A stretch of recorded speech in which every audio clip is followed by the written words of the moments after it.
অথবা গেমের কত সময় পরে আপনার খাবার খাওয়া উচিত, কি ধরনের খাবার খাওয়াটা রেকমেন্ডেড। আপনি আজকে আপনাদের সাথে একটা ইনফরমেশন শেয়ার করি। কতজনে জানেন?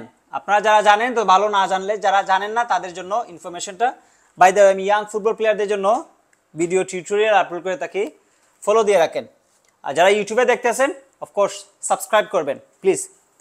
এখন বিষয়টা হচ্ছে আমরা খাবারের কথা অনেক সময় ভিডিও আপলোড করে থাকি, যে ফুটবল খেলার কত সময় আগে খাবেন অথবা ট্রেনিংয়ের কত সময় আগে খাবেন। কিন্তু একটা গুরুত্বপূর্ণ বিষয় হচ্ছে ট্রেনিং অথবা গেমের কত সময় পরে আপনার খাবার খাওয়া উচিত, কী ধরনের খাবার খাওয়াটা রেকমেন্ডেড খাবার খাওয়া উচিত। দেখেন একটা সমীকরণ, আমি একটা আইডিয়া আমি আপনাদের সাথে শেয়ার করতেছি।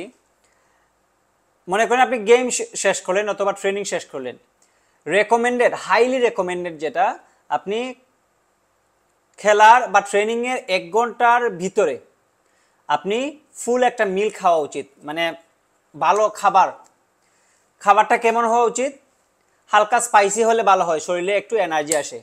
গেমের আগে স্পাইসি খাবার রেকমেন্ডেড না, খাবেন না। এখন দেখেন আপনি 1 ঘন্টার ভিতরে খেলেন না, আপনার কি হবে? আপনার যে বডিটার রিকভারির একটা চান্স, এই রিকভারির চান্সটা কমে আসবে। যেমন আপনি 1 ঘন্টা পরে খেলেন, আপনার বডিটা রিকভার করবে 75%। আপনি 2 থেকে 3 ঘন্টা সময় নিলেন,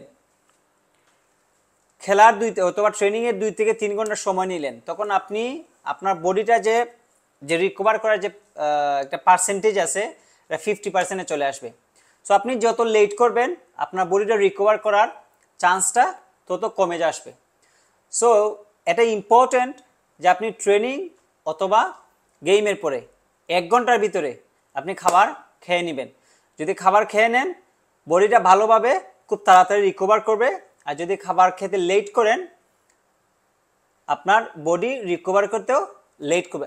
আপনার বডি রিকভার করার যে পার্সেন্টেজটা, ওইটা ধীরে ধীরে কমে আসবে।